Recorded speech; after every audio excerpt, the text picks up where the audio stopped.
Hello, welcome back to the cooking class. If you're here just to whip up heavy cream and learn that skill, welcome. And if you're here for the chocolate mousse recipe, this is the last bowl we're working on. And for this, we're going to need half a cup of heavy cream. So, my half cup is nice and clean, that's fine, but I've already dirtied up my quarter cup, so why not use that again? Use my quarter cup, measure twice, because a quarter, 1/4 plus 1/4 equals 1/2, right?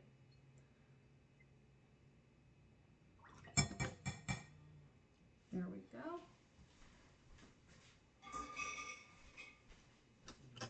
That is our half a cup of heavy cream. And if you are here following the chocolate mousse recipe, you'll notice I've already whipped up the egg whites. That's why my beaters are dirty, and it's not going to matter. I've done this 1,000 times. So now we are going to whip up our heavy cream. So I recommend starting on low speed because this really splatters. And the thicker it gets, you can turn it up to middle speed and then to high speed.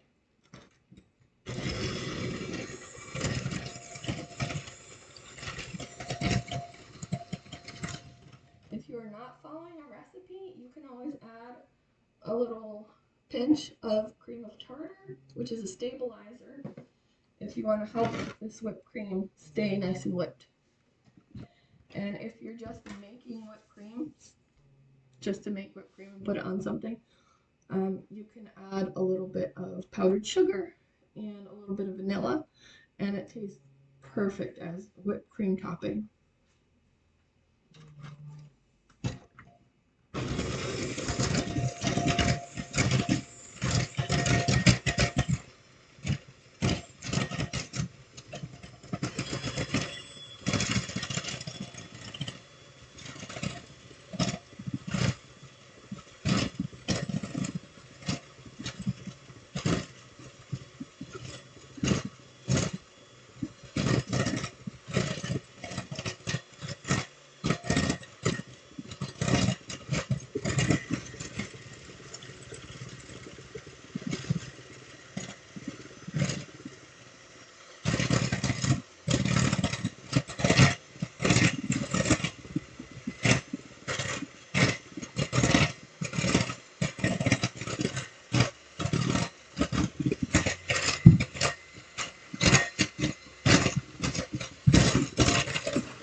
You can see it's starting to get nice and thick, but it's still sliding around the bowl, so that is not done.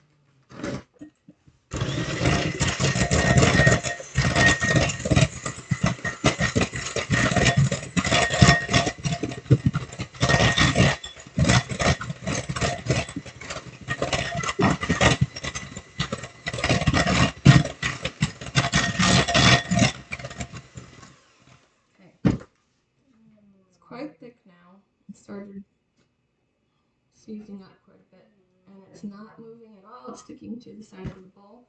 That for me is done. I don't want to go too far.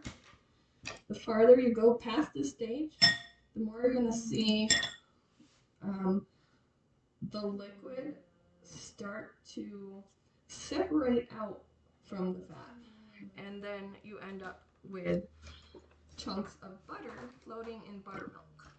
And unless you're here to make butter, we don't want to go that far. So, if you're just whipping cream for something else, you've got it now. But if you are here for the chocolate mousse, you'll remember if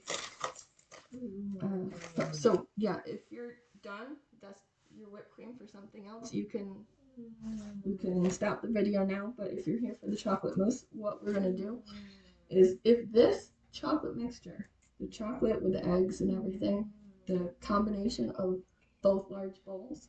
If this is cold to room temperature, that means you can now add your egg whites. Start with a big scoop of it and stir it around so that it gets a little bit lighter in texture.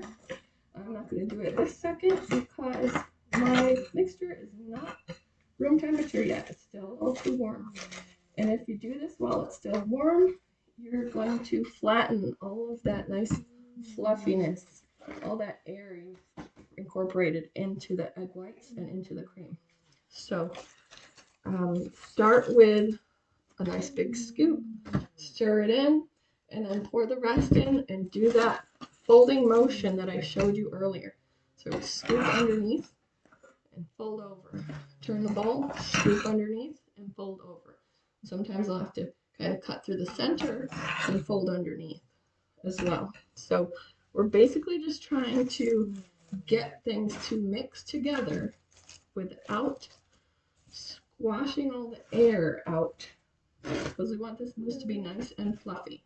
Once you've done that with your egg whites, you're going to dump your whipped cream into there and fold that in as well. And as soon as those are all folded in, your mousse is ready to go in the fridge. So if you want to leave it in a bowl like this, that's fine. Just put it right in the fridge like this. It'll set up. Just leave it for a few hours or overnight. And you've got a big bowl of chocolate mousse you can scoop out. Or if you prefer it to set up in individual little cups, I'll do that sometimes. You can buy these neat little snack cups at the store, or just pretty little bowls that you've got, or little ramekins. And you can put whipped cream on the top if you'd like, now that you know how to whip up some cream. I would personally do that with a little bit of powdered sugar and a little bit of vanilla. So it makes the perfect whip topping so quick. And I mean, simple ingredients, nice whole food ingredients. You don't have to worry about all this extra junk that's in it, or all the extra junk that's in the spray cans. Just nice, simple ingredients. So I'm going to post what this all looks like once I've folded it all in together, so that you can see the finished product. I haven't decided yet whether I'm going to leave it in here or put it in individual bowls. You can also put it in the freezer to set up if you're not about to have this right away, because there are raw eggs in here with the egg whites, unless you want to find pasteurized egg whites and use that. Because of the raw egg, you're going to want to use this up within a day or two. 1 to 2 days. I wouldn't go past that. Even with my stomach that is used to raw eggs, I will get a stomach ache from that. So you want to be careful when there's raw eggs involved. And don't serve it unless you've used some kind of pasteurized egg whites. If you have anybody who's worried about that, for example, someone with a compromised immune system, someone who's elderly, or very young child. So just be mindful of that and know what you and your guest personally can handle. I'm fine with this, and it is delicious. So again, I'll post that final result. You know the steps. You're going to fold these all in together once this is cool, and you've got your chocolate mousse. And I hope you enjoy. That's one of my favorite recipes. I'll see you in the next one.